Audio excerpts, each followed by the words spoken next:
Matahari pagi memancar indah, sinarnya jatuh pada dedaun dan rumput di halaman. Sekawan itik air berlari di tanah lapang menuju ke arah danau nan terbentang yang membiru. Dan kabus kelihatan kian menipis di puncak bukit. Saya masih lagi berdiri di muka jendela. Datuk yang sudah selesai mandi embun terus melakukan senaman harimau bangun tidur. Saya pula terus menggeliat sambil melebarkan kedua belah tangan. Saya tarik nafas panjang.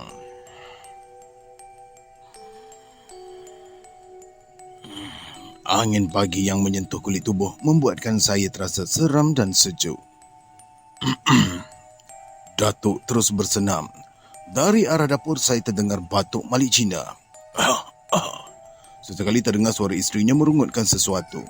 Tidak tahulah apa yang dirungutkan kerana suaranya tidak berapa jelas. Datuk berhenti melakukan senaman. Dia mengenakan seluar dan baju ke tubuh. Wajahnya nampak kemerah-merahan dan berseri. Seimbang pandang, Datuk kelihatan lebih muda daripada usianya. Dengan tenang, Datuk turun ke tanah.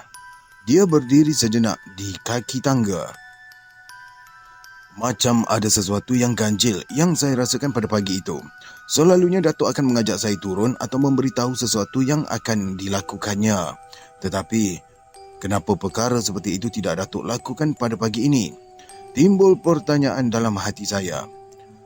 Datuk bergerak meninggalkan kaki tangga. Dia menuju ke tengah halaman dan berdiri di situ sebentar. Kemudian Datuk membongkokkan badannya lalu mencabut beberapa rumput hijau. Rumpun-rumput itu Datuk ramas dan Datuk kenakan dengan air embun yang berada di daun, mempelam dan juga bunga di sisinya. Semua gerak-geri Datuk saya perhatikan dengan penuh teliti. Datuk memasukkan rumput-rumput itu ke dalam sakunya. Dia terus juga mundar-mandir mengelilingi halaman rumah. Sampai di sudut kanan halaman, Datuk berdiri di situ merenung ke arah matahari jatuh. Perlahan-lahan Datuk mengangkat kaki kanannya separas dengan pusat.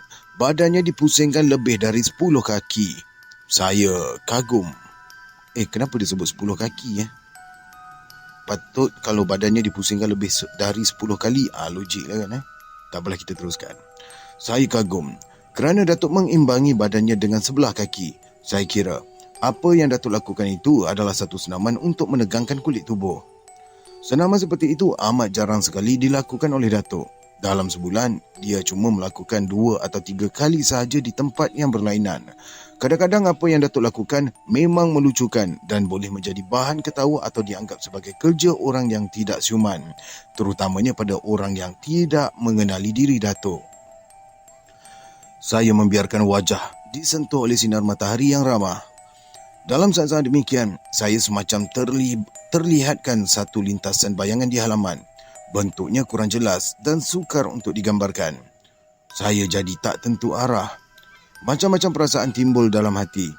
Tiba-tiba, lintasan bayangan itu muncul kembali. Badan saya mula berpeluh dalam hembusan angin pagi yang nyaman. Secara tak sengaja, saya mendongak ke langit. Saya menggigit ibu jari dan terus tersenyum. Saya sudah dapat mengesan dari mana lintasan bayangan itu muncul. Ha'alah. Dari pelepah kelapa dara yang ditiup angin. Bisik batin saya. Sepasang mata saya tertumpu ke pelepah kelapa yang bergoyang. Sinaran matahari yang mula keras tertumpu ke arah pelepah tersebut dan membentuk bebayang yang panjang di bumi. Bila angin bertiup agak kencang, pelepah kelapa itu akan bergerak dengan cepat, lantas membentuk lintasan bebayang yang panjang di bumi. Itu pun untuk beberapa saat. Ternyata, saya ni dah ditipu oleh perasaan saya sendiri. Perlahan-lahan saya menarik nafas panjang dan senyum pun terukir di bibir. Keraguan dan kebimbangan yang merajai hati sudah pun berakhir. Datuk, kamu ke mana, Tamar? Saya menoleh ke kanan. Malik Cina tersenyum ke arah saya. Dia memakai baju Melayu berkain pelikat kotak berwarna putih dan hijau serta berjalur merah. Songkok putihnya terserkup kemas di kepala. Rambut di bahagi pelipis kanannya kelihatan memutih. Itu dia. Jari telunjuk saya menuding ke arah Datuk. Malik Cina tersenyum lalu melambaikan tangan ke arah Datuk. Mereka berbalas senyum. Datuk bergerak menghampiri ke arah anak tangga. Malik Cina menggaruk pangkal lehernya 2-3 kali. "Buat apa yang dekat situ?" tanya Malik Cina. Matanya menatap wajah Datuk. Biji mata saya juga tertikam ke muka Datuk yang kelihatan kemerah-merahan, tanda sehat. "Bersenamlah," suara Datuk lembut. "Dah tua-tua mau jaga badan." "Bukan jaga badan, jaga kesihatan. Tubuh badan perlu dijaga. Bila sihat, mudah kita buat amal ibadah dan menolong orang. Bukankah menjaga kesihatan diri itu disuruh oleh Islam?" "Saya setujulah dengan awak." Malik Cina menegakkan ibu jari kanannya. Wah, ni maknanya dia tunjuk nganyin. Mereka ketawa serentak. Datuk terus memijak mata tangga. Sampai di ambang pintu, dia berdiri sebentar. Renung kiri, renung kanan. Melangkah kembali menuju ke ruang anjung. "Macam mana dengan anak kamu tu, Malik?" "Alhamdulillah, sejak minum air yang awak bagi tu, dia terus tidur nyenyak." "Aku harap dia tak menjerit lagi." "Saya pun harap macam tu." Malik Cina membetulkan songkok putihnya. Dia menggaruk pipi kanannya 2 kali. Malik Cina terus duduk bersila. Datuk juga berbuat demikian. "Ni, kemari kamu." Datuk renung ke arah saya. Tanpa buang masa, saya terus duduk di sisinya. Malik Cina dengan tenang membalut rokok daun.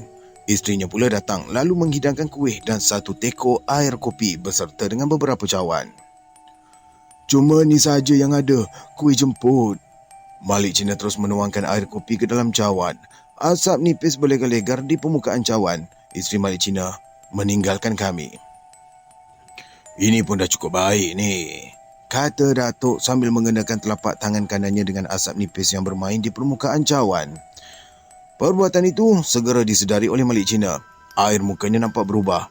Pelik juga, kenapa yang Datuk melakukan perkara sedemikian? Aduh, Datuk memperlihatkan perkara yang ganjil ketika berada di rumah sahabat lamanya. Timbul pertanyaan dalam diri saya. "Kau terkejut kan dengan apa yang aku buat ni?" Datuk mengajukan pertanyaan kepada Malik Cina. Dengan sopan sekali Malik Cina menganggukkan kepala sambil meletakkan piring kuih jemput di hadapan Datuk. Saya menjeling ke arah Datuk. "Kau tak payah nak bimbang lah. Apa yang aku buat ni hanyalah petua dari orang-orang tua-tua. Menurut kata mereka, jika nak menguji sesuatu keluarga tu kalau kena sihir, macam inilah caranya." Datuk membuka rahsia. "Takkanlah minuman dan makanan yang dibuat sendiri pun disihir?" Malik Cina ragu-ragu. "Kau sendiri tahu kan, kerja setan ni. Selagi ada udara, selagi ada langit dan bumi serta air, semuanya dimanfaatkan untuk menjahanam dan membinasakan anak Adam," terang Datuk. Malik Cina terdiam. "Kopi." Datuk terus menghirup air kopi. Datuk menggerakkan bahu kanannya 2 kali sambil mencuit kepala lutut saya dengan ibu jari kelingkingnya. "Minumlah, semuanya selamat." Suara Datuk tenang. Tanpa membuang masa, saya terus minum kopi dan makan kuih jemput. Terasa cukup enak. Saya tak pasti berapa banyak kuih jemput yang dah masuk ke dalam perut. Datuk tersenyum melihat kuih jemput yang kian berkurang di piring. Dan Datuk pura-pura batuk.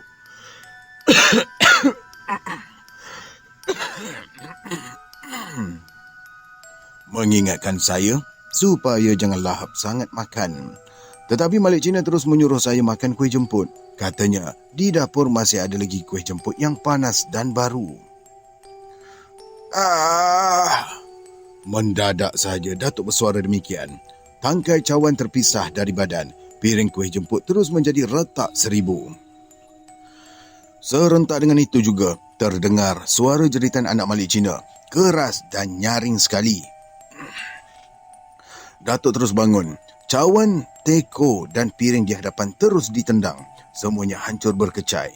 Saya terkejut bila melihat anak perempuan Malik Cina berdiri di hadapan kami. Matanya kelihatan merah dan rambutnya mengerbang. Anak perempuan Malik Cina terus menyambar langsir tingkap. Kain langsir itu dikoyaknya hinggalah hancur. Dia bersedia untuk mengoyak baju dan kain yang dipakainya. Sebelum perkara itu dilakukan, Malik Cina segera menyerah seberkas akhbar lama kepadanya. Akhbar lama itu terus dikoyakkan. Tidak sampai 10 minit, naskah akhbar lama itu habis dicari-cari dan bersepah atas lantai. Perlahan-lahan, dia membuka 10 jarinya dan bersedia untuk mencakar muka Datuk. Sebelum bergerak ke arah Datuk, dia membuka silat dan menyembah ke arah matahari.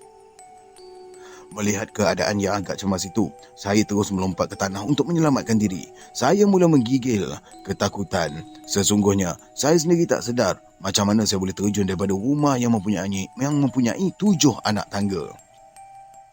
Air kopi yang saya minum tadi terasa mahu keluar menerusi kemaluan saya. Anehnya, dalam rasa takut itu timbul pula rasa berani dalam diri. Saya ingin mengetahui apa yang terjadi mendorong saya berselindung di balik pohon bunga raya. Saya mengintai keadaan dalam rumah. Semuanya dapat saya lihat dengan jelas. Malik Cina ni cuba memeluk tubuh anaknya, tetapi dia ditolak hingga terlentang. Isterinya juga cuba memegang tangan anaknya. Dia juga ditendang hingga tersandar ke dinding. Anak Malik Cina terus menjerit. Rambutnya yang terurai menutup sebahagian daripada wajahnya. Dia melangkah ke arah Datuk. Datuk masih lagi duduk di tempatnya. Tiba-tiba, Datuk menepuk lantai dengan sekuat hati. Anak Malik Cina ni bagaikan terpaku di lantai, tak berdaya melangkah ke mana-mana pun. Tegak bagaikan patung. Datuk terus bangun melafazkan azan dengan suara yang amat lantang sekali. Seluruh penduduk kampung menjadi gempar. Mereka dikejutkan dengan suara azan waktu pagi yang bening. Selesai Datuk melafazkan azan, Datuk membacakan ayat kursi dengan kuat sekali.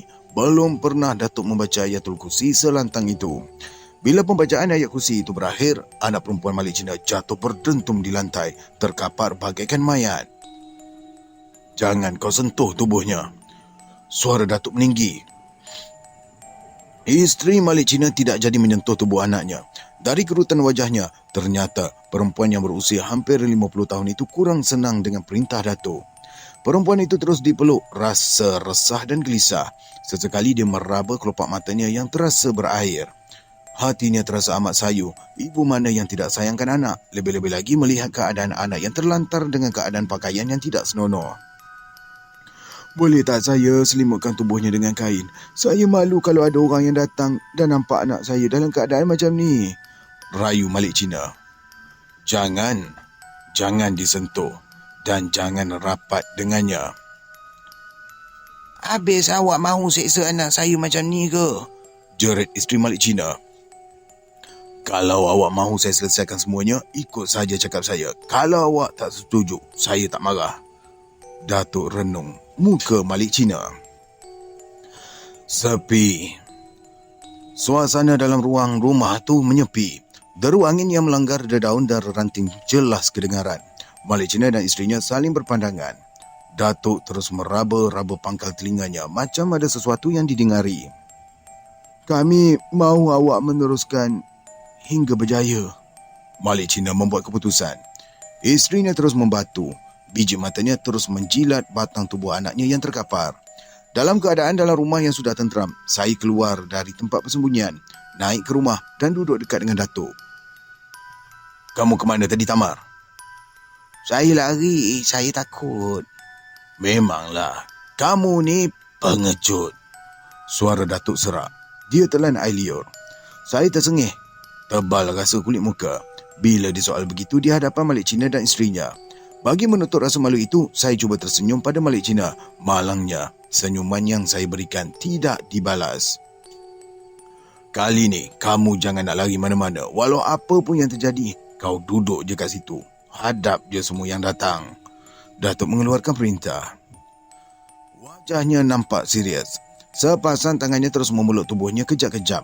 Mata Datuk tertumpu ke arah permukaan tikar mengkuang yang terbentang. Kedua belah pipinya kelihatan kembung dan daun telinganya nampak tegak macam telinga arnab. Datuk mengangkat punggungnya perlahan-lahan. Kedua belah tangannya dibuka. Udara yang ada dalam mulutnya dihembuskan.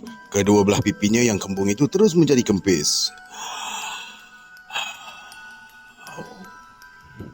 Datuk meluruskan tubuhnya macam batang kayu. Saya perhatikan gerak-geri Datuk dengan teliti.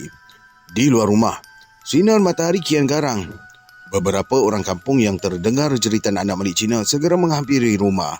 Kerana tak ada sesiapa pun yang mempelawa mereka. Mereka ni terus berdiri di hujung halaman rumah sambil memanjangkan leher. Mereka ni nak tahu apa yang terjadi dalam rumah.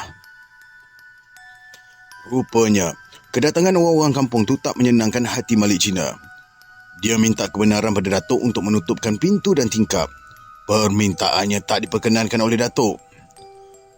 "Jangan pedulikan mereka. Kau pergi carikan mayang pinang dan cendawan batang," kata Datuk pada Malik Cina.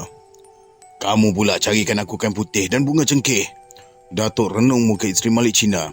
Tanpa bersuara sepatah apa pun, pasangan suami isteri itu turun dari rumah. Datuk meraba pangkat telinga kiri dengan tangan kanannya. Dia melangkah 2 tapak ke hadapan. Urat-urat di batang lehernya nampak menonjol. Datuk memusingkan badannya ke kanan dengan kaki kanannya terangkat dan badannya dibengkokkan sedikit. Kedua belah tangannya kelihatan bergerak lembut macam mengikuti irama muzik. Sekali pandang, gerakan yang Datuk lakukan itu macam orang yang mahu memulakan tarian inang Pulau Kampai. Saya terasa geli hati. "Ni kamu ni. Kamu tunggu budak perempuan ni." Suara Datuk keras. Serentak dengan itu, dia menghentakkan kakinya ke lantai rumah. Saya terpinga-pinga. Amat berat rasanya untuk memenuhi permintaannya. Belum pun sempat saya menyampaikan bantahan padanya, Datuk sudah meninggalkan saya sendirian. Dia melangkah tenang menuju ke halaman rumah dalam sinar matahari yang keras. Batang tubuh Datuk nampak memanjang di tanah. Bila Datuk hampir ke hujung halaman tempat orang-orang kampung berdiri, Datuk pusingkan lehernya ke kanan. Tiba-tiba, orang-orang yang berdiri di situ lari lintang pukang tidak tentu arah, macam terpandangkan sesuatu yang amat menakutkan. "Datuk!" Pakit saya sekuat hati. Datuk segera melihat ke arah saya. Ya Allah, wajah Datuk dah berubah. Jadi macam muka harimau yang amat menakutkan. Badan saya menggeletar dan kepala lutut saya terasa amat lemah sekali. Saya berdoa dalam saat-saat demikian supaya Datuk janganlah datang ke rumah. Doa saya diperkenankan oleh Allah. Datuk tidak memandang ke arah saya. Dia meneruskan perjalanannya dalam panas terik membelah hutan kecil di hujung halaman. Orang-orang yang lari tadi menyampaikan berita pada kawan-kawan tentang keanehan yang terjadi pada Datuk. Seluruh kampung menjadi gempar. Baiklah, sekiranya anda telah sampai ke minit ini, jangan lupa untuk tekan butang like sebagai tanda support dan juga subscribe. Dan jangan lupa untuk di-share kepada kawan-kawan supaya mereka tidak terlepas kisah legenda ini daripada tahun 80-an. InsyaAllah. Apapun, jom selawat dulu. Allahumma salli ala Muhammad wa ala alihi Muhammad. Baik, jom kita teruskan. Tidak sampai 1 jam, cerita manusia berkepala harimau hauskan darah merebak ke seluruh kampung. Halaman rumah dan kaki tangga rumah Malik Cina mula dikerumuni oleh orang-orang kampung. Mereka ni membawa parang, lembing serta senapan kampung berlaras satu. Mereka nak tangkap manusia berkepala harimau. "Hei budak, mana cik? Mana dia Malik Cina? Salah seorang dari orang yang berada di kaki tangga mengajukan pertanyaan pada saya. Dia keluar cari ubat anaknya," jawab saya. "Bininya pula ke mana?" Dia cari ubat juga." "Orang tua yang baru datang tu mana pergi dia?" "Keluar." Sudahlah pula. Sudah, memang sahlah. Rumah ni yang jadi punca manusia kepala rimau." Suara orang di kaki tangga kian meninggi. Saya jadi tak tentu arah. Macam-macam yang saya fikirkan. Saya renung anak Malik Cina yang terbujur. Saya renung muka orang-orang kampung di halaman. Semuanya masam, tidak memperlihatkan rasa persahabatan. Saya yakin, kalau orang-orang ni naik ke rumah dan menjentik hidung saya, tentu saya mati kelemasan. Jumlah mereka ni bukannya sedikit. Dan inilah saat yang paling penting dalam hidup saya. Pada siapa saya mahu sampaikan rasa cemas dan takut ini? Takut. Rasa cemas dan takut menguasai diri saya. Terus berakhir. Malik Cina dan isterinya muncul di hadapan saya. Mereka ni masuk ke rumah menerusi pintu dapur. Semua barang-barang yang diingini oleh Datuk mereka adakan. Mereka juga terkejut melihat orang berkumpul di kaki tangga dan di halaman rumah. Malik, mana orang tua tu kamu sembunyikan? Dia tu bawa bencana, kamu tahu?" tanya seorang penduduk pada Malik Cina. "Aku tak sembunyikan dia. Masa aku keluar rumah tadi, dia ada je dekat sini," tingkah Malik Cina. "Kau tahu tak apa yang dah jadi?" "Aku tak tahu." "Kami nak tangkap dia lah. Kalau dibiarkan, seluruh kampung ni jadi huru-hara. Dia tu bukan manusia lah. Aku tengok badannya saja dah serupa macam kita. Tapi kepala dia tak macam kita. Dia tu berkepalakan rimau, kamu tahu. Sambung orang itu bersungguh-sungguh. Air liurnya bersembur. Malik Cina dan isterinya berpandangan sesama sendiri. Orang yang berkumpul terus membisu. Seluruh wajah mereka kelihatan cemas. Tetapi biji mata mereka tertumpu ke arah saya. Mereka ni bagaikan mahu mematahkan seluruh tulang temulang di anggota tubuh saya. Kamu cari aku. Tak apa, aku datang. Saya terdengar suara Datuk dari arah belakang kumpulan orang kampung. Semua orang yang berkumpul kelihatan terkejut. Beberapa orang daripada mereka terus merendahkan badan dan menyusup di bawah rumah. Kemudian terus menghilangkan diri. Saya kembali bersemangat. Muka orang yang berdiri di halaman saya renung satu persatu. Saya lihat Datuk melangkah dengan gagahnya sambil membibit baldi yang berisi air. Dua orang cuba menghalang perjalanan Datuk, tetapi usaha mereka ni gagal. Bila Datuk berdehem, kedua-dua orang yang menahan Datuk itu terus terjatuh, seolah-olah tulang kaki mereka tak berguna sama sekali. Anehnya, bila Datuk meninggalkan mereka dalam jarak 10 langkah, mereka dapat bangun kembali, tetapi mereka terlupa dengan apa yang mereka alami. Datuk terus merempuh barisan orang ramai itu. Bila sampai di kaki tangga, Datuk terus berdiri di situ. Baldi yang berisi air diletakkan di sebelah kanannya. Saya berharap Datuk tidak akan bertindak yang boleh menimbulkan 1000 ketegangan dan haru biru. Isteri Malik Cina terus menangis tersedu-sedu. Apa yang kamu mahu? Tanya Datuk pada orang ramai. Kamu tu tukang sihir dan kami mahu menghukum kamu, jawab seorang lelaki. Badannya cukup tegak, besar dan nampak gagah. Kenapa yang kamu cakap macam tu? Soal Datuk lagi. Tadi kami nampak kepala kamu tu bertukar jadi kepala harimau. Itu tandanya kamu tak ikhlas. Kamu mahu menganiayakan aku. Kalau kamu jujur, kamu tak nampak semuanya tu. Kamu berdalih. Siapa yang berdalih? Kamu atau aku yang cakap dengan jujur? Pekik Datuk lalu menghentakkan kakinya ke mata anak tangga. Orang itu terdiam, mulutnya bagaikan terkunci. Datuk membacakan sesuatu sambil melipatkan ibu jari kanannya dan jari kelingkingnya menekan ibu jari tersebut. Saya tahu, selagi Datuk tidak menegakkan ibu jarinya, orang itu tidak akan boleh berkata-kata walau sepatah pun. Kau cakap dengan jujur, ujar Datuk. Ibu jari dan jari kelingkingnya ditegakkan. Muka orang itu berpeluh. Nafasnya menjadi sesak. Tempurung lututnya menggeletar. Ya, saya mengaku. Saya mahu menggunakan ilmu sihir saya yang boleh melumpuhkan seluruh badan awak. Orang itu memberikan pengakuan. Datuk tersenyum. Sekarang kamu dah mengaku. Apa yang kamu mahu dari aku? Kamu mahu bersahabat ataupun menjadi lawan? Datuk renung muka orang itu. Aku mahu bersahabat. Kalau mahu bersahabat, pulanglah ke rumah. Aku tahu, kamu ni tak suka orang mengubah anak Malik Cina. Kau suka perempuan tu menjerit dan koyakkan kain. Kemudian kau tumpangkan ilmu salah kamu. Aku tahu, kamu yang suruh orang-orang mengerumuni anak Malik Cina. Betul atau tidak? Betul. Kenapa yang kamu buat macam tu? Saya sebenarnya sedang menuntut ilmu terlentang ke langit. Anak Malik Cina yang sakit ni mahu saya jadikan ujian. Sudahlah, berhentikan perbuatan tu. Pulanglah ke rumah dan bertaubat. Biar aku uruskan anak Malik Cina ni. Suara Datuk keras. Orang itu tundukkan kepalanya. Tanpa mengucapkan sesuatu, dia pun meninggalkan rumah Malik Cina.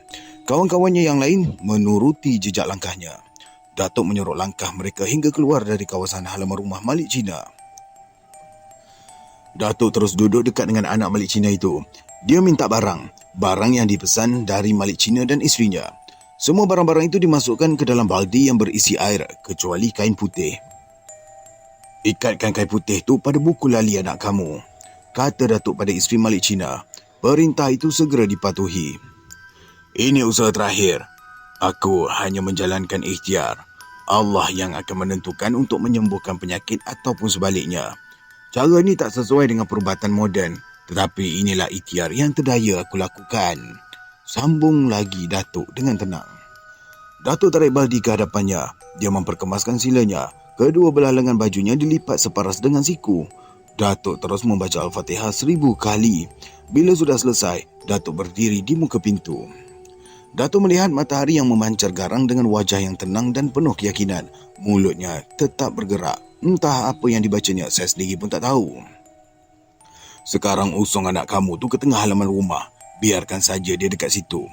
Beritahu Datuk pada Malik Cina. Anak perempuan Malik Cina segera diusung.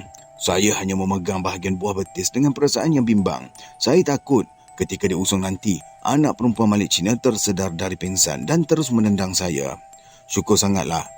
Apa yang saya bimbangkan itu tak berlaku. Anak Malik Cina diletakkan di tengah halaman dalam sinaran matahari yang amat garang.